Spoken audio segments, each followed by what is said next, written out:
عطاء اللہ شاہ بخاری جیسا آدمی پیر مہر علی شاہ صاحب رحمۃ اللہ علیہ کی خدمت میں حاضر ہو گئے کہ مجھے بیعت کرے. پیر صاحب کچھ ٹالتے رہے، کچھ دن وہاں شاہ جی رہے خانقاہ میں. تو ایک دن باہر نکلے، حضرت پیر صاحب گھوڑے پر سوار تھے تو شاہ جی پیچھے پیچھے دوڑ رہے تھے. تو اس نے پوچھا پیر صاحب نے کہ کیا کہتا ہے؟ نے کہا حضرت یہاں پڑا ہوا ہوں 3-4 دن سے، مجھے توبہ کرا دے. حضرت نے کہا کسی اور کے پاس چلے جاؤ. کہا میں کسی شیطان کے ہاتھ سے چڑھ جاؤں گا پھر ٹھیک رہے گا. تو حضرت نے فوراً بیعت کی اور توبہ کرا دی. حضرت پیر مہر علی شاہ صاحب کی توجہات تھی تو ہر جگہ لوگ موجود ہوتے ہیں. شاہ جی قید ہو گئے تو حضرت پیر مہر علی شاہ صاحب کئی دفعہ مجلس میں کہتے تھے ان شودے واسطے بھی دعا کرو، عطاء اللہ واسطے بہر آ ونجے، رہا تھی ونجے جیل تو بہر آ ونجے، ان شودے واسطے بھی دعا کرو. تو وہ جواسیس ہوتے ہیں ہر جگہ، ہاں علماء میں بھی ہوتے ہیں، طلباء میں بھی ہوتے ہیں، عوام میں بھی ہوتے ہیں، ہر جگہ جواسیس ہوتے ہیں. بڑی تکلیف ہوتی کہ پیر صاحب ان کے لیے دعا کرتے ہیں. تو ایک دن شاہ جی آئے تو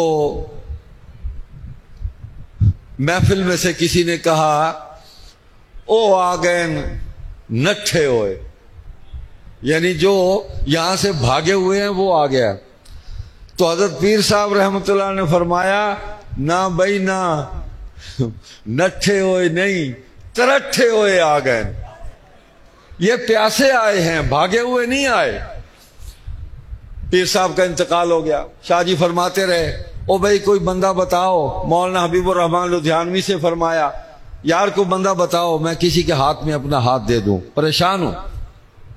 تو ایک دن لاہور میں مولانا عبداللہ فاروقی رحمۃ اللہ علیہ ان کے مکان پر حضرت شاہ عبد القادر رائے پوری رحمۃ اللہ علیہ مرشد احرار مرشد العلماء اللہ اکبر وہ تشریف لائے ہوئے تھے. تو مولانا حبیب الرحمن نے کہا چل بھائی بندہ لب گیا، بندہ آ گیا، چل چلیے. لے آئے تو حضرت سے بیعت ہو گئے. اب حضرت شاہ عبد القادر رائے پوری رحمۃ اللہ علیہ کی جو توجہات تھی امیر شریعت پر، اللہ اکبر، انور شاہ کی تو تھی، اس نے امیر شریعت بنا کے میدان میں لا کے کھڑا کیا.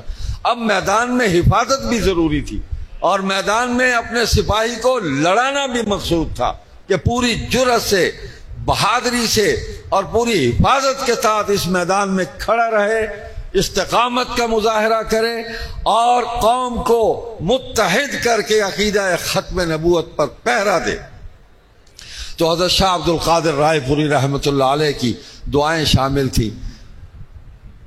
یہ جو صوفیاء ہوتے ہیں نا، جو حقیقی اللہ کے ولی ہوتے ہیں، یہ مریض کو دیکھ کے نا اس کے مطابق علاج کرتے ہیں، کیفیات کو دیکھ کے. جیسے طبیب ہوتا ہے مریض کو دیکھ کے دوا دیتا ہے کہ اس کو خمیرہ گاؤزبان عنبری دینا ہے، اس کو دواء المسک جو ہے وہ معتدل دینی ہے یا جواہر والی دینی ہے یا اس کو کچلا دینا ہے.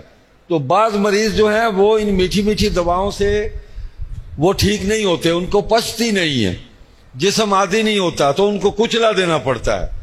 زہر دیتے ہیں تو پھر جا کے ٹھیک ہوتا ہے.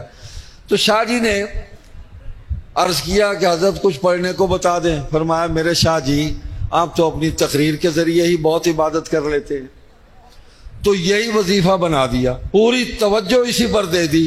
عطاء اللہ شاہ بخاری عشاء کے بعد کھڑے ہوتے، فجر کی اذان ہو جاتی، وہی نماز پڑھا کے وہ گھر جاتے، تو باوضو ہو کے تقریر کرتے اور اسی وضو سے فجر کی نماز جو ہے وہ پڑھی جاتی، لوگوں کو بھی پڑھائی جاتی. تو یہ تھا، میں تو سوچتا ہوں قیام اللیل تھا. یہ شاہ عبد القادر رائے پوری نور اللہ مرقدہ کی توجہ تھی. آج اس سلسلہ عالیہ کی نشانی ہمارے درمیان موجود ہے.